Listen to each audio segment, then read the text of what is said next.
WVPM. Witness Docs from Stitcher. A quick note before we start the show, this episode includes references to sexual violence. Listener discretion is advised. Hi everyone, it's Kidada. This is Seizing Freedom, the show where we dig into archives to bring you stories about how African Americans freed themselves during the Civil War and built new lives during Reconstruction, and where we talk to some of the historians and artists who know these archives best. In this episode, what it means to tell the history of the Civil War today.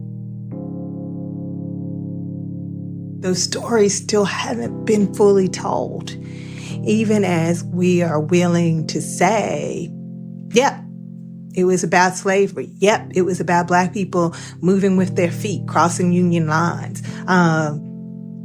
It's not enough to just say that we have to tell the stories that show that.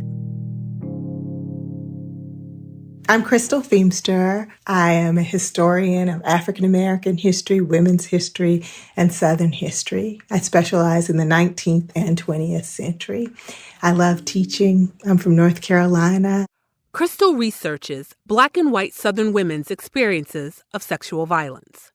I'm currently finishing up a book called Truth Be Told, The Battle for Black Freedom in Civil War, Louisiana. It is really trying to tell a story about how Black people and white people in Southern Louisiana, in the context of the Civil War, really tried to negotiate and define freedom.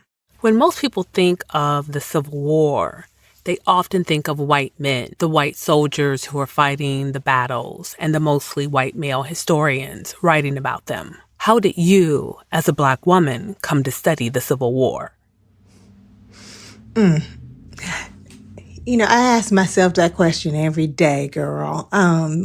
The leading scholars tend to be white men writing about, certain battles, certain regiments, Sherman's March, leading commanders.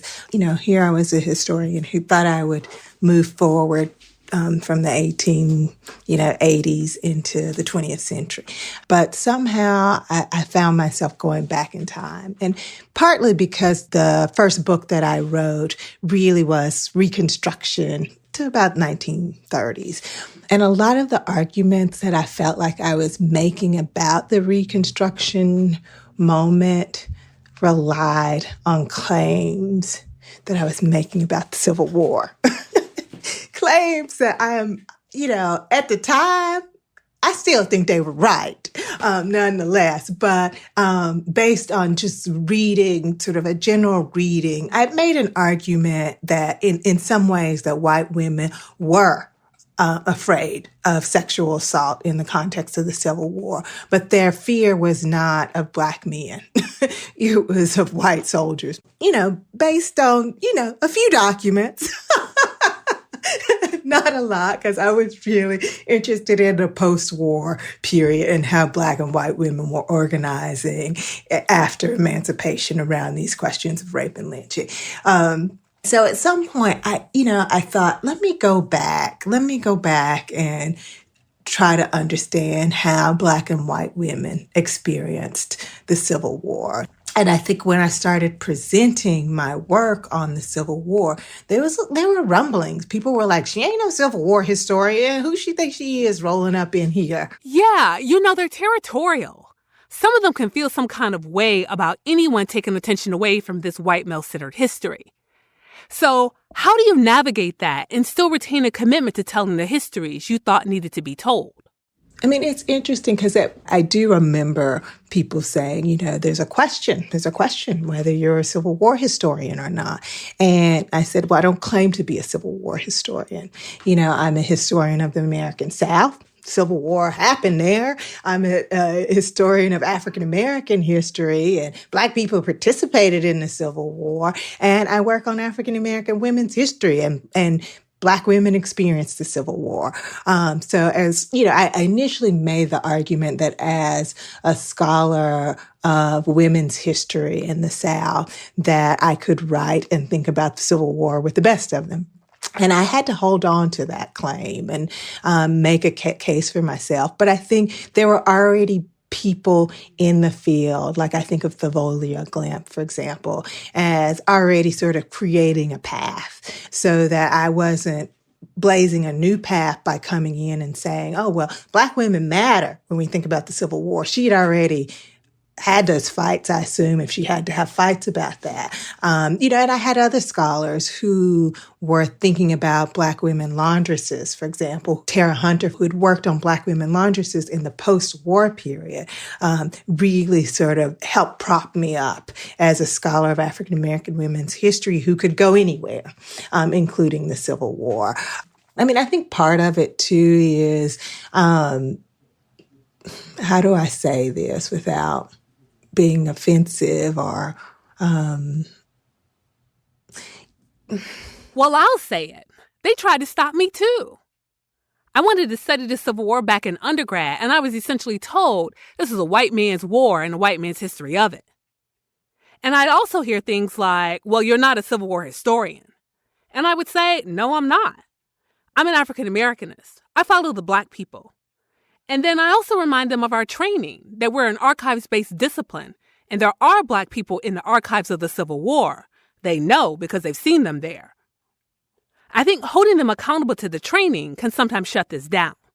Right. It's not that, Civil War historians didn't rummage through those archives, right? But they weren't interested in asking the questions that we as scholars of African-American history and women's history are forced to ask, right? Nothing is ever a given. Nothing can be taken for granted, right? And there is a way in which scholars in the field of Civil War history already know what happened. They already know who won the war. They already know who the good guys were, right? It's a foregone conclusion, right? But as scholars of African-American history and women's history, that we know that once you center a different set of people, it requires asking different kinds of questions. And it actually means we come up with different conclusions. And so I remember, when I started to ask the question of, well, how did Black women and white women experience occupation? The violence of occupation, right? People were very quick to say, well, women weren't raped. They weren't raped. That didn't happen.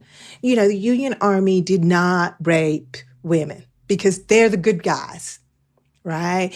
Sit down and be quiet, right? But we knew it was in the archives, right? It's there. It's just that they haven't asked those questions of the sources. And we know that there are many, many stories to be told and that there's no singular answer to the question of how did Black people experience the war. We can't just say, oh, well, they were emancipated. They were all emancipated. We know that they were not all emancipated at the same time, that, how Black people experience freedom in the context of the war looks different in Louisiana than it did in, Maryland and Delaware, right? But you only know that if you're actually looking at them and spending time with what you find in the sources. The proof for this is in an essay you wrote a while ago called Not So Ivory, where you recount the experience of having your research attacked because you were focusing on the lynching of Black women. Tell us a little bit about that research and why you think you encountered so much pushback. I think in part, in the same way that we can talk about, how the history of the Civil War has been written and who has been centered, right? It is usually a male narrative. It's a narrative about, men fighting wars against one another, right? Whether it's about, the economics or slavery or, the Union. These are the politics of men, right? That's the way the history of the Civil War has been written. And I think the history of lynching was written in a similar vein, that it's about white men's, patriarchal and white supremacist power, their efforts to control Black men's political, economic, and social mobility, right? That this was, a battle between white men and Black men. And yes, that's one story that we can tell about the history of lynching. But I was interested in trying to understand not just that thread. I was in college in the moment of Anita Hill, Clarence Thomas, right? And he mobilized, the metaphor of a high-tech lynching to erase Anita Hill's claim of sexual assault. And scholars, African-American women historians, came out of the woodwork, right, to counter that narrative and to make a claim and an argument for history to narrate Black women's experiences, whether, we go back to Elsa Barkley Brown's article or, Nell Painter, Toni Morrison. I mean, Black women scholars across the disciplines were calling for this history, and really challenging us to ask different questions. And I never thought I was going to undermine the narrative, but I was going to complicate it. And pull back the curtain and say, well, there was a reason that the NAACP foreground the lynching of Black men. First, it happened in much larger numbers, right? But also it was a means of resurrecting the image of Black manhood, right? There was funds at stake, right? There are all these things. But the interesting thing was that I didn't get pushback from African-American scholars or people in the field of African-American studies. The pushback really came from the old school Southern white historians, right? In part, I think, they didn't want to reckon with white women as victims of mob violence. They didn't want to reckon with, I think, an argument that I was making about what sexual violence really looked like in the South, right? And it wasn't Black men raping white women. It was white men raping Black and white women. Let's be clear. And so not only was I trying to push up against the lynching narrative, but I was trying to say that what we understand about the politics of sexual violence is really narrow, right? And that because we have put our efforts in trying to undo the Black rapist myth, we have overlooked Black women as victims, right? And because white women did not want to out their white men as anything but manly protectors of, Southern ladyhood and Southern white virtue.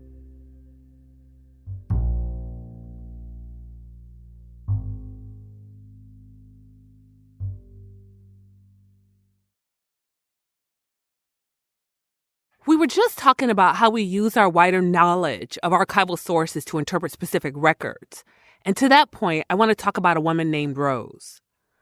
Rose was an enslaved woman who leads a rebellion in Pineville, South Carolina during the last months of the war. And we know her story today because Savolia Glint found Rose and the rebellion in historical records and centered her in the history of the women in the war. Rose didn't tell her story herself. She was executed when scouts put down the rebellion. Slaveholding women talked about Rose and the rebellion in their letters and diaries. So the question then becomes, how do we work with using sources that people like Rose themselves didn't create to tell a fuller story about them? I don't care what kind of history you do.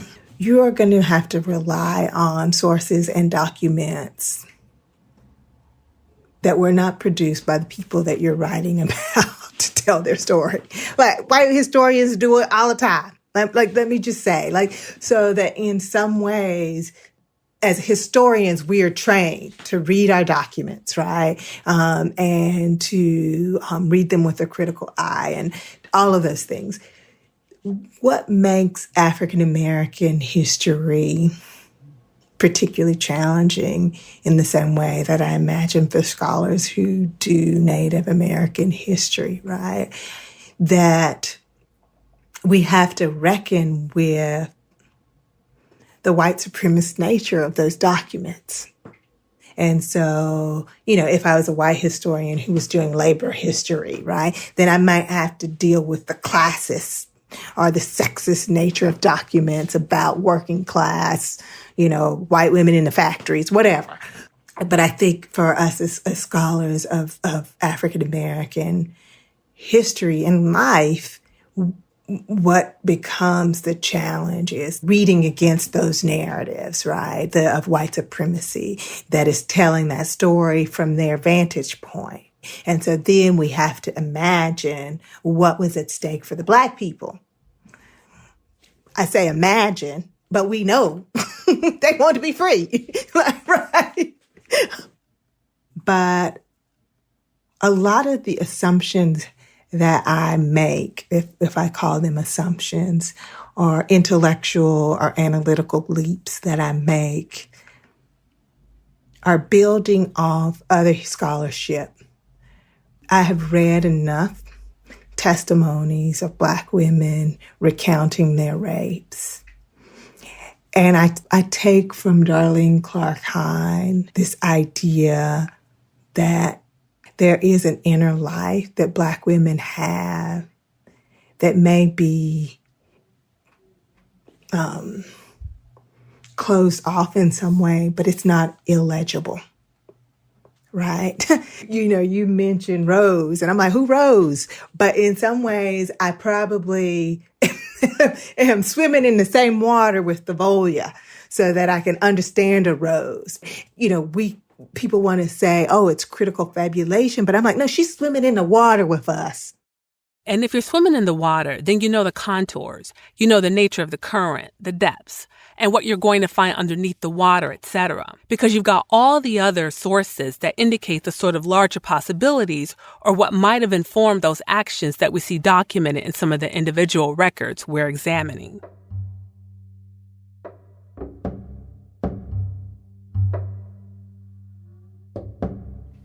So we have these recently discovered or examined accounts. How do we create space for them in the stories that we tell about this larger story of the Civil War and Reconstruction, which we are told is already a complete history, both in terms of the scholarship and the larger public? I think the challenge, and this is what I often tell my graduate students, what are you telling me that I don't already know? How are you upsetting what I think I know, right? Even if I already know it. So I think we do it a couple of ways. One way is the way that you're doing it, right? I'm someone who believes in narrative history. What does that look like? On the page, it's one way. In a podcast is another way, right? In the work that you're doing. I think someone like Natasha Trethway does beautiful work that plays and riffs off of primary documents that speak and reflect the voices of Black folk, right? We can think of Toni Morrison, right? And Margaret Gardner and Beloved, right? So we can do it in creative ways and we can do it in historical ways. Beyonce be doing it up in there with Louisiana plantations and the forts, right? So I think there are many ways that we can do it. In terms of a historian who is really trying to upend, how people have understood the Civil War, have written about the Civil War. I do think it's important to center Black voices whenever we find them. We can even go back to, Frederick Douglass, who said that the revolution was going to depend on Black people and enslaved Black people. But I think those stories still haven't been fully told. Even as we are willing to say, yep, it was about slavery. Yep, it was about Black people moving with their feet, crossing Union lines. It's not enough to just say that we have to tell the stories that show that, right? That we have to bring to life the individuals who made daring life choices. And we have to bring to life those who stayed put, right? We can't just know because we know. I mean, we know. Don't get me wrong. But as historians, you need evidence, and you need your sources. How we reread these sources in 2021 will matter. Right. But say more about that. Unpack that. Well, as I say to you, if I think about the moment in which I decided that I was going to do research and revisit Ida B. Wells, right, in 1992, in the context of Anita Hill, right, it informed the questions that I ask.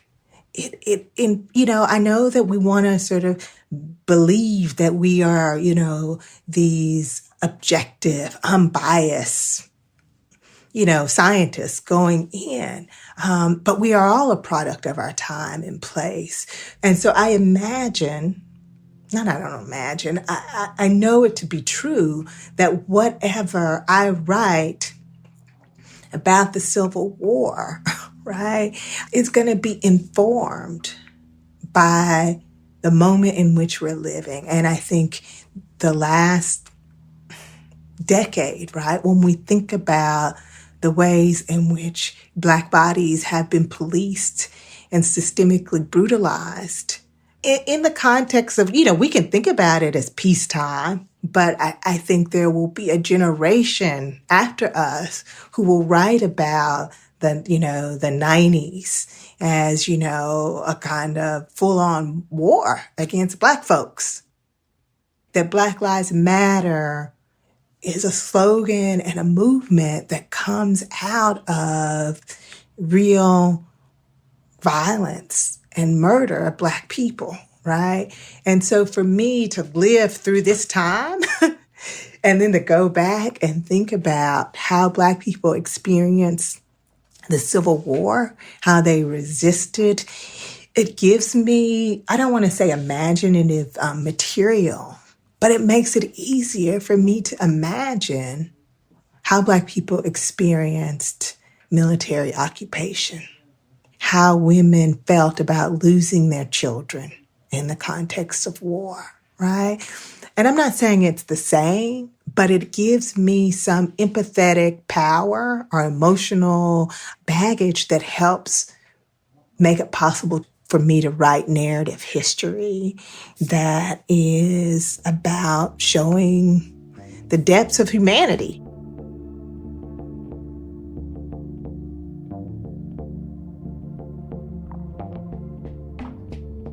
Dr. Crystal Feimster is an associate professor of African American Studies, History, and American Studies at Yale University. She is the author of Southern Horrors, Women and the Politics of Rape and Lynching. Her article, Not So Ivory, is published in Telling Histories, Black Women Historians in the Ivory Tower, a collection of essays edited by Deborah Gray White. Next week on Seizing Freedom, refugees. Mother quickly packed up what little clothing she and the children had and then baked several large cakes of flour bread, which she put with 2 bottles of sorghum and a small bit of meat in a bag. Then she distributed the bundles among the children. My lot was to carry my youngest sister, Catherine, who was too young to walk. Soldiers didn't fight the Civil War alone. They had support from nearly 500,000 refugees from slavery. Men, women, and children like George Washington Fields, who made their way to Union camps that dotted the landscape of the conflict. All that night, we wended our way through thorns and briars with our feet and hands torn and bleeding. Occasionally, we could hear what seemed to us to be a large snake darting through the leaves and dried grass. The whippoorwill and the large gray owl seemed delighted to accompany us from the start to the end of our journey. There, they negotiated their own terms of freedom.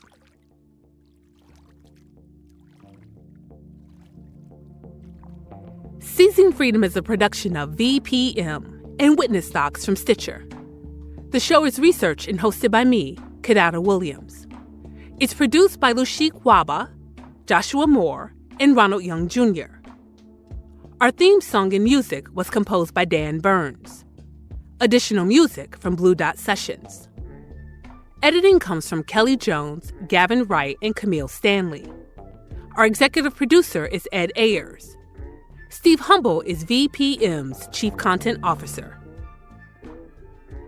You can find links to archival resources and more information about this series at seizingfreedom.com. You can listen to ad-free new episodes of Seizing Freedom only on Stitcher Premium. For a free month of Stitcher Premium, go to stitcher.com/premium, select a monthly plan, and enter the code FREEDOM. VPM